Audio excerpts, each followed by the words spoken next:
Il y a, dans ce que vous avez écrit, le plaidoyer pour une terre. C'est quelque chose de très particulier qui vous engage totalement. Oui. Et vous allez vous engager. Bien. Alors, pour s'engager, il faut mettre les lunettes.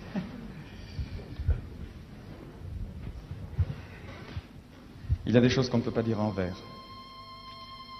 L'autre jour, j'étais dans le métro et j'entends deux dames dire « T'as lu le journal encore, ces juifs avec leurs histoires? Quels emmerdeurs. » C'est vrai, nous sommes des emmerdeurs. Ça fait des siècles qu'on emmerde le monde, c'est dans notre nature, que voulez-vous. Abraham avec son Dieu unique, Moïse avec ses tables de la loi, Jésus avec son autre joue toujours prête à la deuxième baffe, puis Freud, Marx, Einstein, tous ont été des jeûneurs, des révolutionnaires, des ennemis de l'ordre. Pourquoi? Parce que l'ordre, quel que fût le siècle, ne pouvait les satisfaire, puisque c'était un ordre dont ils étaient toujours exclus. Remettre en question, voir plus loin, changer le monde pour changer de destin, tel fut le destin de mes ancêtres.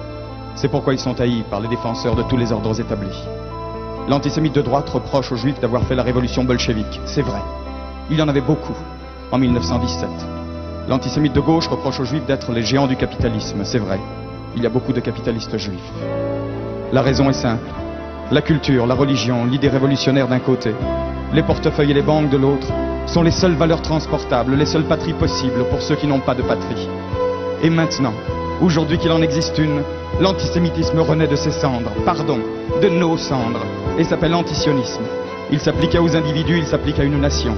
Israël est devenu un ghetto, Jérusalem c'est Varsovie. Les nazis qui nous assiègent parlent arabe, et si leur croissance se déguise parfois en faucille, c'est pour mieux piéger les gauches du monde entier.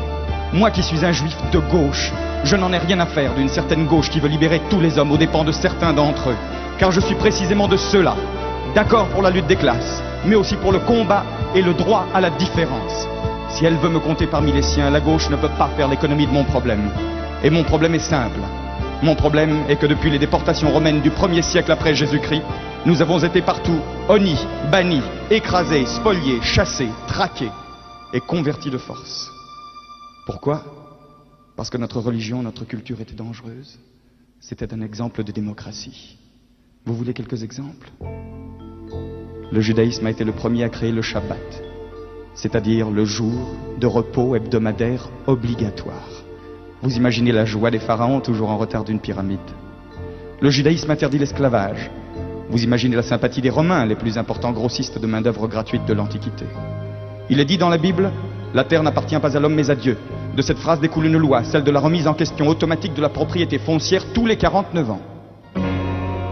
Tous les 49 ans. Vous voyez l'effet d'une loi pareille sur les papes du Moyen-Âge et les bâtisseurs d'empire de la Renaissance. Il ne fallait pas que les peuples sachent. On commença par interdire la Bible, et puis ce fut la médisance. Les murs de la calomnie qui devinrent les murs des ghettos, puis l'Inquisition, les bûchers, et plus tard les étoiles jaunes. Auschwitz n'est qu'un exemple industriel de génocide, mais il y a eu des génocides artisanaux par milliers.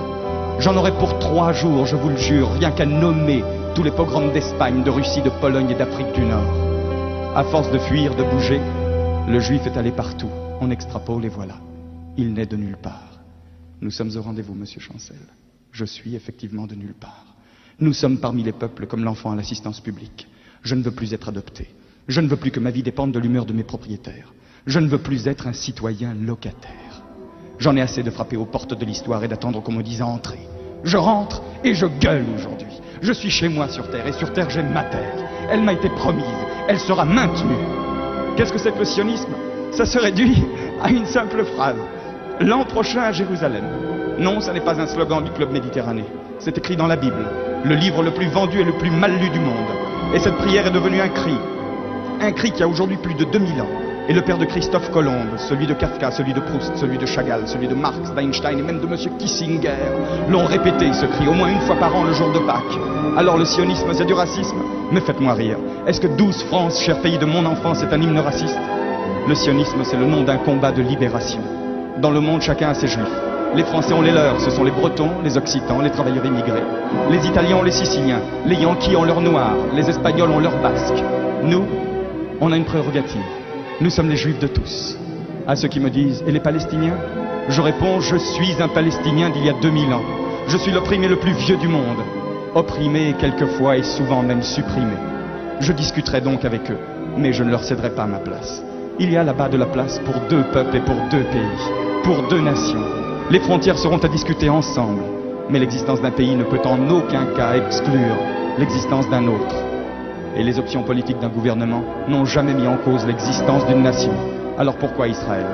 Quand Israël sera hors de danger, je choisirai parmi les Juifs et mes voisins arabes ceux qui me sont frères par les idées.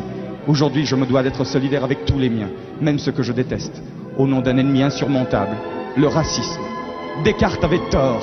Je pense donc je suis. Ça ne veut rien dire. Nous, ça fait 5000 ans qu'on pense, et nous n'existons toujours pas. Je me défends, donc je suis.